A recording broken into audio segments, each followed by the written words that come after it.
Start అవుతున్నాను. So వచ్చేటప్పుడు అమ్మ కోకోనట్స్ తెమ్మని చెప్పింది. సక్సెస్ఫుల్గా మర్చిపోయి వచ్చాను. సో దాని తర్వాత ఇంటికి వచ్చేసిన తర్వాత ఫ్రెష్ అప్ అయిపోయిన తర్వాత as you all know, so normal morning routines ఉంటాయి కదా, అవన్నీ కంప్లీట్ చేసుకొని ఫ్రెష్ అప్ అయిపోయిన తర్వాత బ్రేక్ఫాస్ట్ చేసేసి షాప్కి వెళ్ళా. సో నేను జాబ్ చేస్తున్నాను, ప్యారలల్గా మా నాన్నతో బిజినెస్ కూడా చూసుకుంటున్నాను. సో నేను వెళ్ళేసరికి కస్టమర్స్ వచ్చారు. నాన్న ఆల్రెడీ ఆ వర్క్లో ఉన్నాడు. సో నేను వెళ్ళిన తర్వాత నాన్న బ్రేక్ఫాస్ట్కి వస్తారు.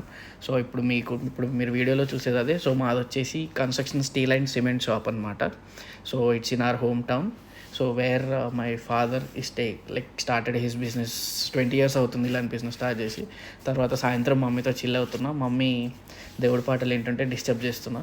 సో వీడియోలో చూసి హాయ్ అంటే చెప్పింది. సో ఇక్కడ మా ఇద్దరు డిస్కషన్ ఏంటి అంటే, రేపు బ్రేక్ఫాస్ట్ ఏం చేయాలి అనేది. ఇది ఒక $1 million క్వశ్చన్. సో మీ ఇంట్లో కూడా అంతే అనుకుంటే ఇలాంటి డిస్కషన్స్ అవుతాయంటే కింద కామెంట్ చేయండి.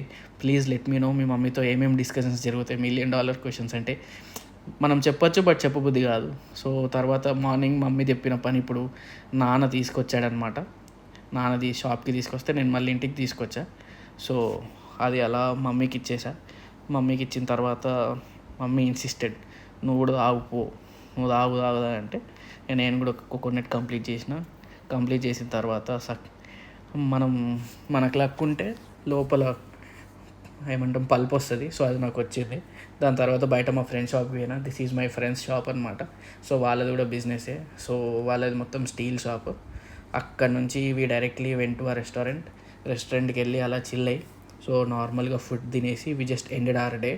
సో ఇక్కడ మా రెస్టారెంట్లో కూడా మా ఫ్రెండ్కి తెలిసిన వాళ్ళే, మార్నింగ్ చూపించా కదా ఫ్రేమ్లో, సో వాడే అనమాట. వాడి పేరు సాయిరామ్. సో వాడికి రెస్టారెంట్ వాళ్ళు తెలుసు.